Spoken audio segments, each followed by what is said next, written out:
Hello students, good morning. मैं हूं Pankaj Kumar, electrical lecturer from government polytechnic college Dungarpur. और जैसे कि लास्ट क्लास में मैंने सिंगल फेज इंडक्शन मोटर के कंस्ट्रक्शन और ऑपरेशन के बारे में बताया था, उसी सीक्वेंस में अपन आज आगे बढ़ते हैं और types of single phase induction motor देखते हैं। तो लास्ट क्लास में मैंने ऑपरेशन के दौरान बताया था कि सिंगल फेज इंडक्शन मोटर जो है सेल्फ स्टार्ट नहीं होती है और टू फेज जो मोटर है वो सेल्फ स्टार्ट होती है। सिर्फ स्टार्टिंग के टाइम पे प्रॉब्लम है, रनिंग के टाइम पे कोई प्रॉब्लम नहीं है। तो सेल्फ स्टार्टिंग अपन इसको इंडक्शन मोटर को सेल्फ स्टार्टिंग बनाना है, क्योंकि अपन ऐसा कभी भी नहीं कर सकते कोई मोटर सेल्फ स्टार्ट नहीं हो तो स्टार्टिंग में जाके अपन उसको फिजिकली घुमाएं और फिर वो एक डायरेक्शन में घूमे। तो अपन को कुछ ना कुछ इसके साथ में कनेक्शन करके इसको सेल्फ स्टार्ट बनाना पड़ेगा। तो सेल्फ स्टार्टिंग मेथड के यूज करने के आधार पे ही इसका सिंगल फेज के जो टाइप्स हैं वो होते हैं। तो best single phase induction motor को किस आधार पे क्लासिफाइड किया जाता है? Classified on types of single phase induction motor, classification based on starting method.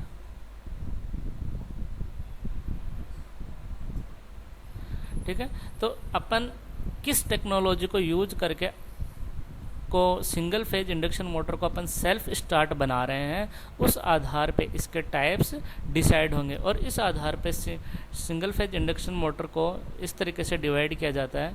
एक मेथड है, एक टेक्नोलॉजी है, वो है स्प्लिट फेज की टेक्नोलॉजी है, जिस आधार पे इसको डिवाइड किया जाता है। और दूसरा टेक्नोलॉजी है इसकी स्प्लिट पोल की। एक टेक्नोलॉजी स्प्लिट फेज और दूसरी टेक्नोलॉजी है स्प्लिट पोल के टेक्नोलॉजी के आधार पे। तो स्प्लिट फेज टेक्नोलॉजी को यूज करके अपन इसको तीन तरीके से बना सकते हैं। रेजिस्टिव स्प्लिट फेज,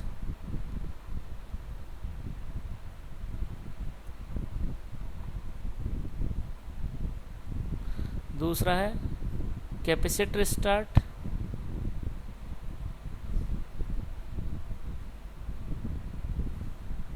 और तीसरा है capacitor run.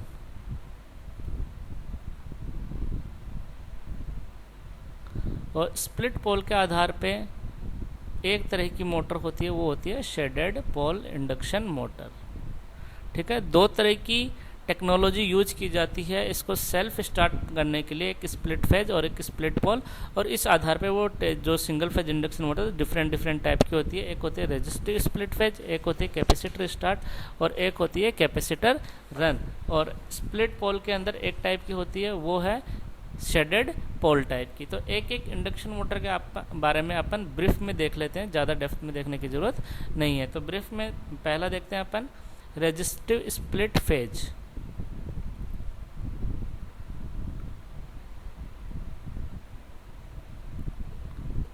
Resistive split phase induction motor का क्या मतलब है, डायग्राम से समझते हैं अपन, जल्दी समझ में आएगा। तो रेजिस्टिव स्प्लिट फेज के अंदर क्या है,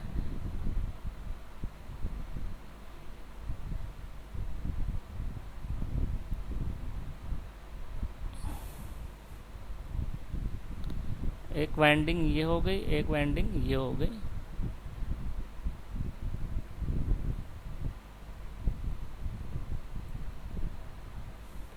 ठीक है, एक अपना रोटर होता ही है,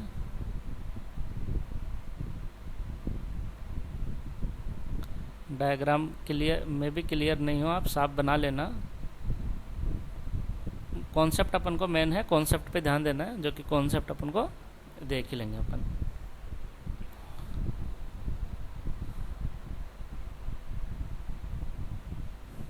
यहाँ से मैंने सिंगल फेज सप्लाई दे दी, इनके बीच में सिंगल फेज एसी सप्लाई। ठीक है, ये अपना स्विच हो गया, सेंट्रीफ्यूगल स्विच बोलते हैं इसको। ठीक है, इसको बोलते हैं स्टार्टिंग वाइंडिंग।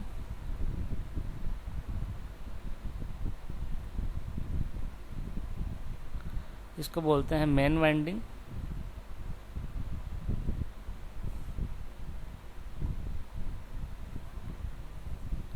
ये अपना स्क्वायरल केज रोटर है।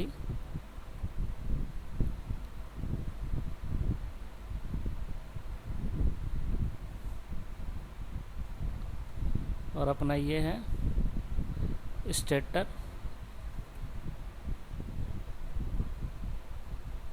With split phase winding.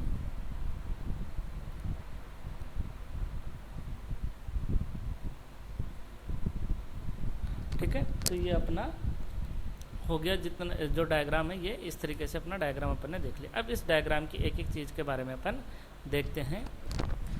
तो इंडक्शन मोटर का डायग्राम बताया था मैंने। इसके अंदर क्या क्या होता है, अपनी स्टार्टर होता है, रोटर होता है। ठीक है, तो ये रोटर है अपना स्क्वायरल केज, और इसके बाहर की वाइंडिंग है। इसको मैंने इस तरीके से दिखाया है एक्सप्लेन करने के लिए। तो कल के डायग्राम में देखा था अपन एक वाइंडिंग होती है। ठीक है, तो वो वाइंडिंग है ये वाली, जो मेन वाइंडिंग जिसको मैंने नाम दिया है मेन वाइंडिंग, ये बाहर की तरफ होती है। लेकिन जब इतना ही सर्किट था, मेन वाइंडिंग थी, सिंगल फेज सप्लाई थी, रोटर तो सेल्फ स्टार्ट नहीं हो रहा था। तो अपन ने क्या एडिशन किया इसके अंदर, अपन ने ये एडिशन किया है यहाँ पे एक एक्स्ट्रा एक और वाइंडिंग यहाँ पे लगाई है। ठीक है, जिसको नाम दिया स्टार्टिंग वाइंडिंग, मतलब ये स्टार्टिंग के लिए काम में आएगी।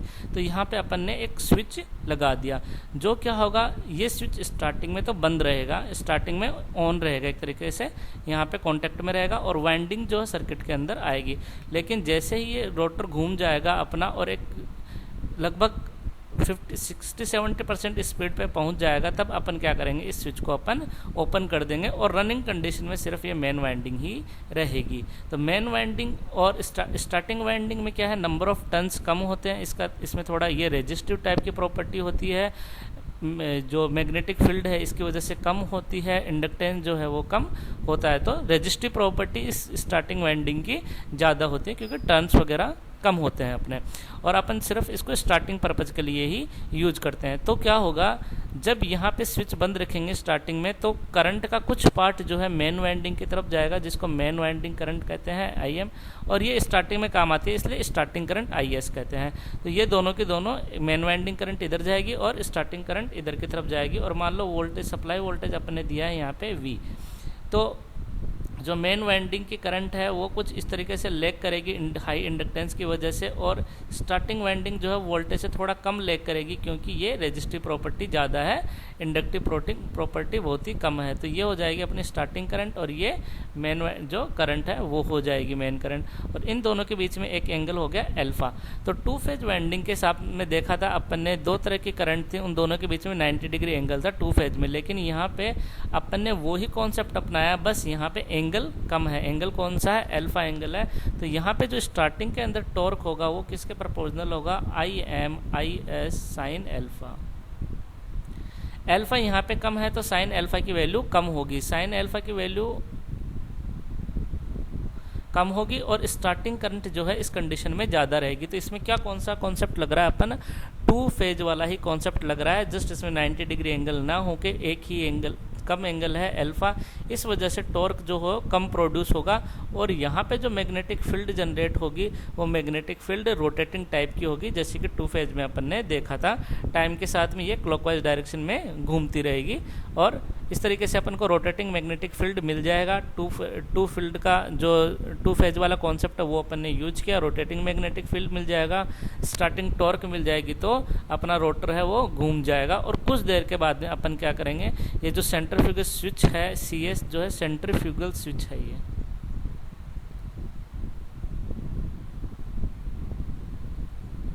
तो ये स्विच अपने आप ही ऑफ हो जाएगा, यहाँ से ये ओपन हो जाएगा, और यहाँ पे इसका वाइंडिंग का कनेक्शन नहीं रहेगा, क्योंकि इस वाइंडिंग की कनेक्शन की वजह से स्टार्टिंग करंट ज़्यादा होती है और इसके अंदर कंटिन्यूस लॉस रहेगा, और ये अपन को रनिंग टाइम पे नहीं चाहिए। इसलिए रनिंग टाइम पे इस वाइंडिंग को कट ऑफ कर दिया जाएगा, सिर्फ मेन वाइंडिंग सर्किट के अंदर रहेगी। स्टार्टिंग वाइंडिंग या इसको ऑक्सिलरी वाइंडिंग भी कहा जाता है, ये सिर्फ स्टार्टिंग के टाइम पे रहेगी, ताकि अपन को एक रोटेटिंग मैग्नेटिक फील्ड प्रोड्यूस हो सके और टॉर्क एक डायरेक्शन में अपन को मिल जाए और अपनी मशीन घूम जाए। तो ये था अपना रेजिस्टिव स्प्लिट फेज। क्योंकि इसमें रेजिस्टिव स्प्लिट फेज क्यों कहा, क्योंकि जो ऑक्सिलरी वाइंडिंग है वो रेजिस्टिव नेचर की है यहाँ पे।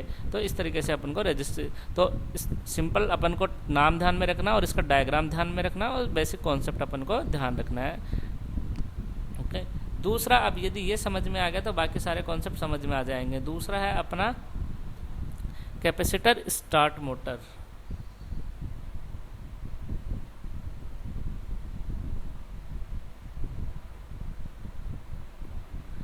कैपेसिटर स्टार्ट मोटर के कॉन्सेप्ट को अब अपन को समझना है, क्योंकि रेजिस्टिव स्प्लिट फेज वाला जो कॉन्सेप्ट है सेम वो का वो ही कॉन्सेप्ट लगेगा यहाँ पे, सिर्फ अपन को एक कैपेसिटर यहाँ पे ऐड करना है। ठीक है, और वो कैपेसिटर क्यों ऐड करते हैं वो भी अभी समझ में आ जाएगा। तो मैं डायग्राम बनाता हूँ, वैसा ही डायग्राम बनेगा, वही मेन वाइंडिंग बना रहा हूँ मैं। मेन वाइंडिंग बना दी, उसके बाद में यहाँ पे एक सेंट्रीफ्यूगल स्विच लगाना है मेरे को। उसके बाद में मैं इस बार क्या लगाऊंगा, एक कैपेसिटर भी लगाऊंगा यहाँ पे, और एक रेजिस्टिव वाइंडिंग भी लगा दूंगा यहाँ पे। स्टार्टिंग वाइंडिंग हो गई एक तरीके से, ये हो गया अपना single phase supply. Single phase supply हो गई अपनी। ये मेन वाइंडिंग है,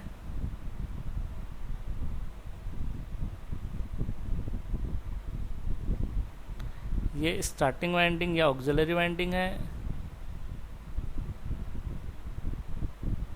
ठीक है, ये हो गया अपना, ये कैपेसिटर है electrolytic type.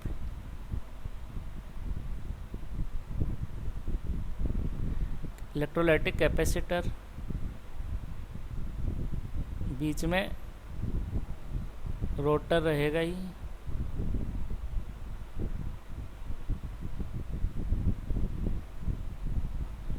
Squirrel cage rotor हो गया।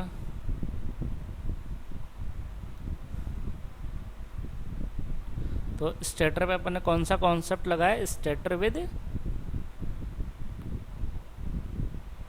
Split phase. ठीक है, स्प्लिट फेज का कॉन्सेप्ट अपन लगा रहे हैं यहाँ पे भी, कि फेज को जो है स्टार्टिंग में स्प्लिट कर रहे हैं, यानी कि डिवाइड कर रहे हैं, टू फेज का बना रहे हैं। तो ये भी यहाँ पे भी सेम वैसा का वैसा ही डायग्राम बना दिया, सिर्फ एक क्या किया, एक्स्ट्रा रेजिस्टेंस मैंने जोड़ा है यहाँ पे। तो वो ही यहाँ पे स्टार्टिंग में करंट इधर से जाएगी, ये यहाँ पे मेन वाइंडिंग करंट हो जाएगी, और ये स्टार्टिंग करंट हो जाएगी। ठीक है, तो सेम वो का वही कॉन्सेप्ट लगेगा। यहाँ पे देख रहे हो आप, वहाँ पे कैपेसिटर नहीं था, यहाँ पे एक मैंने कैपेसिटर और जोड़ दिया, और बाकी कोई भी डिफरेंस नहीं है। जो रेजिस्टिव स्प्लिट फेज वाली जो मोटर थी, वहाँ पे मैंने बताया कि साइन एल्फा की जो वैल्यू एल्फा जो है कम है, इस वजह से टॉर्क जो है स्टार्टिंग टॉर्क कम जनरेट होगा, स्टार्टिंग करंट थोड़ी हाई रहती है उसमें। और वो जो मोटर है इस रेजिस्टिव मोटर, वो 250 वाट तक के लिए ही काम में आती है, ज़्यादा हाई वाट की मोटर के लिए वो काम में नहीं आती है, क्योंकि इतना ज़्यादा टॉर्क जनरेट नहीं हो पाता है। लेकिन यहाँ पर अपन ने कैपेसिटर स्टार्ट मोटर बनाई है। तो कैपेसिटर स्टार्ट मोटर का जो फेज डायग्राम होगा वो कुछ इस तरीके से बनेगा। ये वोल्टेज हो गया अपना, मेन वाइंडिंग की करंट जो है इंडक्टिव होने की वजह से लैग करेगी, और जो अपना स्टार्टिंग वाइंडिंग की करंट है वो कैपेसिटर के थ्रू जा रही है, तो यहाँ पे जो करंट है वो लीड करेगी, और इन दोनों के बीच में एक एंगल अपन ने बना दिया अल्फा। और यहाँ पे जो टॉर्क होगा सेम उसी तरीके से IS साइन अल्फा के प्रोपोर्शनल होगा, और अल्फा हाई होने की वजह से साइन अल्फा की वैल्यू बहुत ही ज़्यादा है, तो यहाँ पे साइन एल्फा ज़्यादा होगा और स्टार्टिंग करंट है वो कम रहेगी, और टॉर्क जो है वो ज़्यादा होगा। टॉर्क हाई टॉर्क जनरेट होगा, स्टार्टिंग करंट कम होगी, और साइन एल्फा की वैल्यू ज़्यादा होगी। और अपन उसके बाद में जब मोटर स्टार्ट हो जाएगी, उसके बाद में सेंट्रीफ्यूगल स्विच जो है उसको खोल देंगे। सेंट्रीफ्यूगल स्विच को खोल देंगे, और बाद में ये सिर्फ मेन वाइंडिंग के ऊपर रन होता रहेगा। तो ये थोड़ा हाई पावर के लिए भी काम में आता है। ठीक है, तो यहाँ पे ये भी समझ में आ गया होगा, सेम वो का वही कॉन्सेप्ट है, कोई डिफरेंस नहीं है। थर्ड जो है वो है capacitor run motor.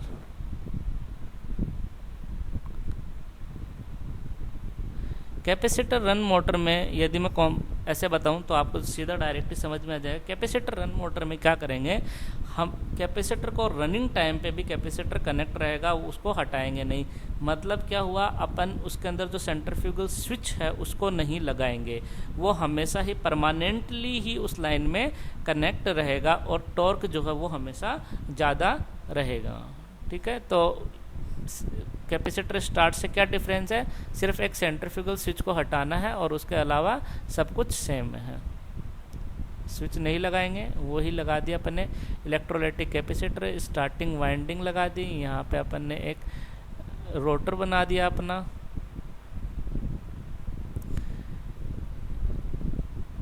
Single phase supply दे दी,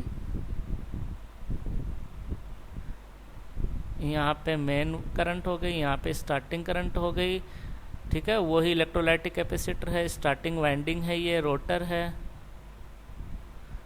तो सेम वो का वही कॉन्सेप्ट मैंने लगाया है। बस यहाँ पे कैपेसिटर को अपन हटाएंगे नहीं, कंटिन्यूसली सर्किट में रहेगा, हाई टॉर्क जनरेट होता रहेगा और ज़्यादा हाई पावर की मोटर के लिए भी काम में आता है। तो ये इस तरह की मोटर का सबसे बेस्ट एग्जांपल जो अपन देखते हैं वो है, इसका एग्जांपल है अब फैन। फैन के अंदर ऊपर देखा होगा आपने, कंडेंसर जिसको बोलते हैं, वो कैपेसिटर ही होता है, वो हमेशा लगा होता है। वहाँ पे कोई स्विच नहीं होता है कि वो ऑटोमेटिकली डिस्कनेक्ट हो जाएगा, वहाँ पे परमानेंटली उस स्विच परमानेंटली कैपेसिटर कनेक्ट रहता है और इसी वजह से अपना कैपेसिटर फैन जो है सेल्फ स्टार्ट होता है। यदि वहाँ पे कैपेसिटर मान लो आपका कभी ख़राब हो जाए तो देखना, यदि फैन को चलाएंगे तो वो चलेगा नहीं, लेकिन अपन यदि उसको लकड़ी से इससे एक साइड में घुमा देंगे तो फिर वो कैपेसिटर चालू रहेगा। यदि अपना प्रैक्टिकल करके देखना हो तो कैपेसिटर को हटा के आप देखना और उसके बाद में उसको एक डायरेक्शन में घुमा देना हाथ से, उसके बाद में पंखा चालू रहेगा। और यदि बिना घुमाए आप चालू करोगे तो उसमें पंखा चालू नहीं होगा, क्योंकि वो दोनों उस कंडीशन में क्या होगा, टॉर्क जो है उसे एक डायरेक्शन में टॉर्क नहीं मिल रहा है, कैंसिल आउट टॉर्क हो रहा होगा और जैसे ही कैपेसिटर लगाते हैं एक डायरेक्शन में टॉर्क हो जाता है। तो इससे समझ में आ गया होगा कि कैपेसिटर रन मोटर क्या होती है। अब उसके बाद में एक और होता है इसका छोटा सा part, capacitor start, capacitor run motor. उसमें क्या करते हैं, एक जो स्विच है डबल वैल्यू स्विच को, डबल वैल्यू कैपेसिटर को लगाया जाता है। डबल वैल्यू कैपेसिटर में क्या होगा, एक तरफ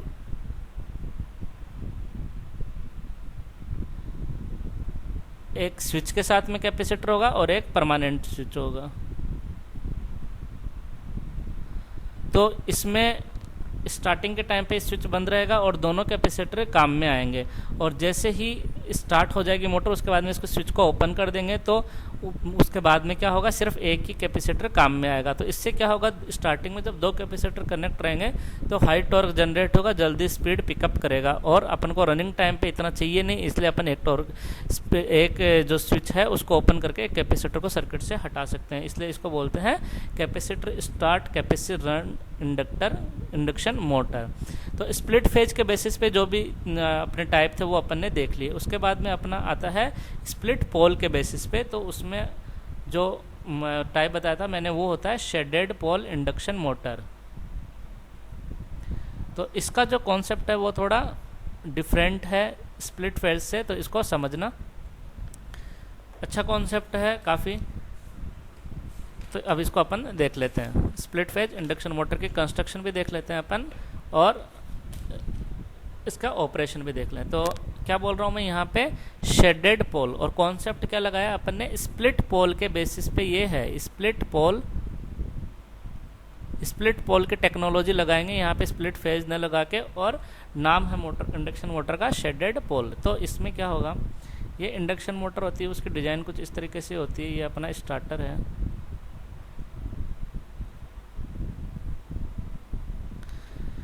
यहाँ पे अपन ने एक पोल लगाना है, ठीक है। तो पोल की जो डिजाइनिंग होगी वो कुछ इस तरीके से होगी।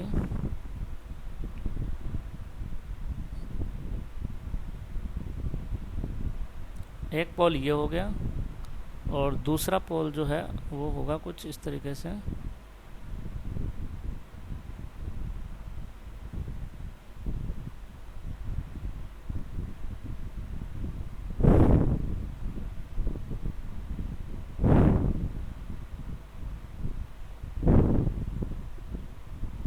हो सकता है डायग्राम एकदम क्लियर नहीं हो, आप बुक में से देखना।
ठीक है, तो इस तरीके से कुछ कंस्ट्रक्शन होती है इसकी।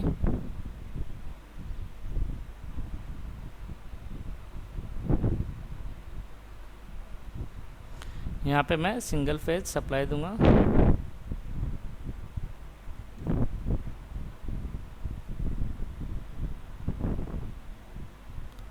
ये अपना स्टेटर, यहाँ पे एक रोटर बना देते हैं, ये अपना रोटर है।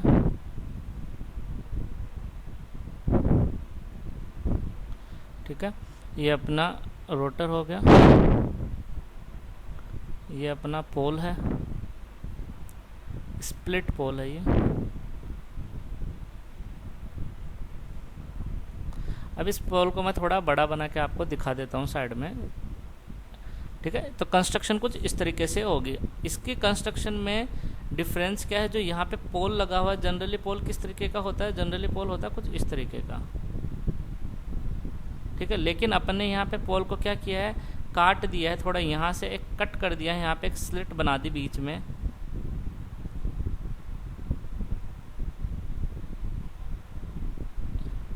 इतने से पार्ट को हटा दिया अपन ने, ये वाला पार्ट अपन ने काट दिया, और यहाँ पे अपन ने एक कॉपर की जो वाइंडिंग है वो लगा दी। ठीक है, इसी तरीके की है पोल की कंस्ट्रक्शन। इस पोल की कंस्ट्रक्शन जो नॉर्मल पोल है उससे यहाँ पे एक स्लिट हटाया अपन ने, और यहाँ पे जो ये मैंने ग्रीन कलर में बनाया, ये क्या है, यहाँ पे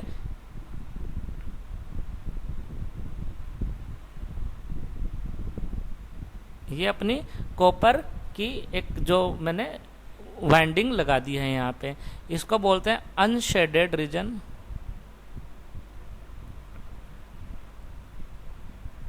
और इसको बोलते हैं शेडेड रीजन। इसलिए इसको बोलते हैं शेडेड पोल भी, शेडेड पोल इंडक्शन मोटर। ठीक है, तो यहाँ पे अपन एक शेडिंग कोयल स्ट्रिप, इसको बोलेंगे कोयल स्ट्रिप लगा देते हैं, और इस पार्ट को बोलेंगे शेडेड रीजन, और इस पार्ट को बोलेंगे अनशेडेड रीजन। ठीक है, अब क्या होगा, अपन को इसके हिसाब से देखना है कि एक्चुअली अपन को करना क्या है। अपन को रोटेटिंग मैग्नेटिक फील्ड चाहिए एक डायरेक्शन में, क्योंकि सिंगल फेज इंडक्शन मोटर में सेल्फ स्टार्ट ना होने की प्रॉब्लम आती ही इस वजह से कि उसमें एक डायरेक्शन में अपन को रोटेटिंग मैग्नेटिक फील्ड नहीं मिल पाती है। तो यदि अपन को रोटेटिंग मैग्नेटिक फील्ड मिल गई एक डायरेक्शन में इस वजह से, तो अपनी मोटर सेल्फ स्टार्ट हो जाएगी। तो शेडेड पोल के लिए क्या किया अपन ने, मोटर के जो एक पोल था उसका थोड़ा सा स्लिट पार्ट काट दिया, और एक पार्ट पे अपन ने कोयल स्ट्रिप लगा दी, और अब अपन ने सिंगल फेज सप्लाई दे दी। तो जब मैं सिंगल फेज सप्लाई दूंगा इसके अंदर, तो स्टार्टिंग में क्या होगा, ये मैंने सप्लाई दी अपनी, तो सप्लाई का जो वोल्टेज वेवफॉर्म और करंट वेवफॉर्म है वो कुछ इस तरीके से आएगा, क्योंकि ऐसी सप्लाई है तो इस तरीके से हाफ पोर्शन आएगा ये। तो इसको मैं 3 पार्ट में डिवाइड कर लेता हूँ, ए बी सी और डी। ठीक है, ए से बी, बी से सी और सी से डी। तो ए से बी के टाइम पे क्या होगा, ए से बी के टाइम पे ये मान लो करंट का या वोल्टेज का ग्राफ है ओमेगा टी के साथ में। तो ए से बी के बीच में अपना करंट बढ़ रहा है, करंट बढ़ रहा है, तो यहाँ पे करंट बढ़ रहा है, इसके ऊपर वाइंडिंग लगी हुई है, तो इस करंट की वजह से क्या होगा, यहाँ पे एक फ्लक्स जनरेट होगा, और फ्लक्स भी क्या होगा, करंट के साथ साथ में बढ़ता जाएगा। तो फ्लक्स जो इसके थ्रू है, इस पोर्शन के थ्रू है, फ्लक्स जो अपने इस पोल के थ्रू अपना फ्लक्स जो बनेगा वो इसके अंदर से बढ़ता हुआ जाएगा। ठीक है, लेकिन जो कोयल स्ट्रिप है वो इलेक्ट्रोमैग्नेटिक इंडक्शन का एक प्रिंसिपल होता है कि जब किसी वाइंडिंग कोज जो है उसका अपोज करता है, कोई चीज़ जब जनरेट होती है तो वो जनरेट किस वजह से हो रही है उस कोज का हमेशा अपोज करता है। तो यहाँ पे जब कॉपर वाइंडिंग के अंदर से, यहाँ से कॉपर स्ट्रिप के अंदर से फ्लक्स बढ़ने की कोशिश करेगा, तो वो इस कोज का अपोज करेगा, इस कारण का अपोज करेगा, इसके अंदर जो फ्लक्स के बढ़ने का अपोज करेगा, और अपने अंदर से इस फ्लक्स को नहीं गुजरने देगा। और इस वजह से पहले पार्ट में क्या होगा, पहले पार्ट में ये होगा ए से बी के टाइम पे कि ये पूरा फ्लक्स इधर से, ये जो स्ट्रिप है इसके अंदर से न गुजर के पूरा का पूरा जो फ्लक्स है वो कुछ इस तरीके से गुजरेगा, इस पार्ट में से गुजरने की कोशिश करेगा। ठीक है, अब जब बी से सी का मोड आएगा, बी से सी के मोड के दौरान क्या होगा, बी से सी के मोड के दौरान करंट जो है वो लगभग इक्वल है, बराबर है, ज़्यादा चेंजेज नहीं आ रहा है। तो ये जो फ्लक्स है वो पूरा का पूरा फ्लक्स पूरे पार्ट में इक्वली डिस्ट्रीब्यूट होगा, ए से बी। फिर बी से सी के दौरान क्या होगा, बी से सी के दौरान पूरे पार्ट में इक्वली डिस्ट्रीब्यूट होने की फ्लक्स कोशिश करेगा, क्योंकि यहाँ पे न बढ़ रहा है न घट रहा है। अब क्या होगा, जब तीसरा पोर्शन आएगा, सी से डी पोर्शन आएगा, तो सी से डी के दौरान क्या हो रही है, करंट और वोल्टेज कम हो रहा है। तो करंट और वोल्टेज कम हो रहा है तो अपना फ्लक्स भी कम होगा। तो जब इस कॉपर स्ट्रिप वाले पार्ट में से या शेडेड वाले पार्ट में से फ्लक्स कम होगा तो ये कोयल स्ट्रिप इस अपने अंदर से फ्लक्स के कम होने का अपोज करेगा, और कम होने का अपोज करेगा तो ये क्या होगा कि पूरा का पूरा फ्लक्स जो है वो इधर से गुजरेगा सी से डी के दौरान। तो ए से बी के दौरान कहाँ से गुजरा, अनशेडेड से। बी से सी के दौरान गुजरा पूरे पोर्शन से, और सी से डी के दौरान गुजरा सिर्फ शेडेड पोर्शन से गुजरा। तो इससे समझ में आ रहा होगा कि जो अपना फ्लक्स है वो ए से बी, बी से सी, सी से डी के दौरान एक इस तरीके से रोटेट हो रहा है, अनशेडेड से शेडेड की तरफ रोटेट होते हुए जा रहा है। और इस तरीके से ये क्लॉकवाइज डायरेक्शन में इस शेडेड पोल की वजह से, स्प्लिट पोल के टेक्नोलॉजी की वजह से यहाँ पे एक रोटेटिंग मैग्नेटिक फील्ड जनरेट हो जाएगा। और अपन को सिर्फ इतना ही चाहिए, एक डायरेक्शन में यदि रोटेटिंग मैग्नेटिक फील्ड जनरेट हो गया तो अपनी जो ये जो फ्लक्स है वो रोटर के साथ में इंटरेक्ट करेगा, और रोटर के ऊपर एक डायरेक्शन में जनरेट होने वाला टॉर्क प्रोड्यूस होगा, और वो टॉर्क इसको शेडेड पोल के इंडक्शन शाफ्ट को एक साइड में घुमा देगा और अपने सेल्फ स्टार्ट बन जाएगी। तो सेल्फ स्टार्ट के बेसिस पे दो टेक्नोलॉजी देखी अपनी, स्प्लिट फेज और स्प्लिट पोल। स्प्लिट पोल को अपने देखा कि पोल स्प्लिट करेंगे, और फेज के अंदर देखा कि स्टार्टिंग में एक स्प्लिट फेज को दो पार्ट में स्प्लिट कर लेंगे, और रनिंग टाइप पे वो सिर्फ एक मेन वाइंडिंग के ऊपर ही रन करेगा, और डिफरेंट चीज़ें अपने देखी। तो अपन को इतना ही देखना है, सिंपल बेसिक है, डायग्राम ध्यान में रखना है, एक कॉन्सेप्ट समझ में आ गया तो सारी की सारी चीज़ें सेम सिमिलर ही हैं। ठीक है, तो इस वीडियो को देखना, दूसरों के साथ शेयर करना, लाइक करना, सब्सक्राइब करना चैनल को, और सभी को बताना, दूसरों को भी वीडियो देखने के लिए मोटिवेट करना। Okay, so thank you.